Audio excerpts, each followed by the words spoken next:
नमस्कार।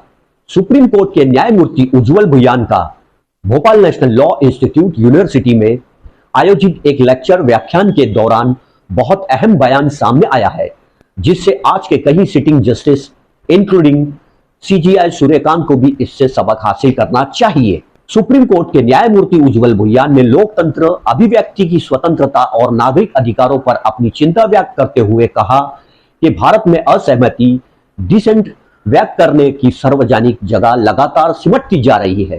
उन्होंने कहा कि शांतिपूर्वक विरोध प्रदर्शन करना और अपनी बात रखना संविधान द्वारा प्रदत्त मौलिक अधिकार है, लेकिन आज कई मामलों में छात्रों और नागरिकों को केवल विरोध करने पर गिरफ्तार किया जा रहा है तथा उन्हें लंबे समय तक जमानत भी नहीं मिलती। जस्टिस भुयान ने यह भी कहा कि कई बार अदालतें जमानत देती है, लेकिन ऐसे कठोर शर्तें लगा देती है जो व्यक्ति की अभिव्यक्ति की स्वतंत्रता और व्यक्तिगत आजादी को सीमित कर देती है। उन्होंने उदाहरण देते हुए कहा कि गंगा में नाव पर बिरयानी खाने के मामले में भी लोगों को लंबे समय तक जमानत नहीं मिली, जबकि उनके अनुसार ऐसा करना अपने आप में कोई अपराध नहीं है। उन्होंने ये भी कहा कि लोकतंत्र में असहमति की आवाज को दबाने के बजाय उसका सम्मान किया जाना चाहिए, क्योंकि विचारों की स्वतंत्र अभिव्यक्ति ही एक मजबूत लोकतंत्र की पहचान। न्यायमूर्ति उज्जवल भुयान का ये बयान उन न्यायाधीशों और कार्यपालिका में बैठे उन अधिकारियों पर एक गंभीर सवाल खड़ा करता है, जिन पर आरोप लगते रहे हैं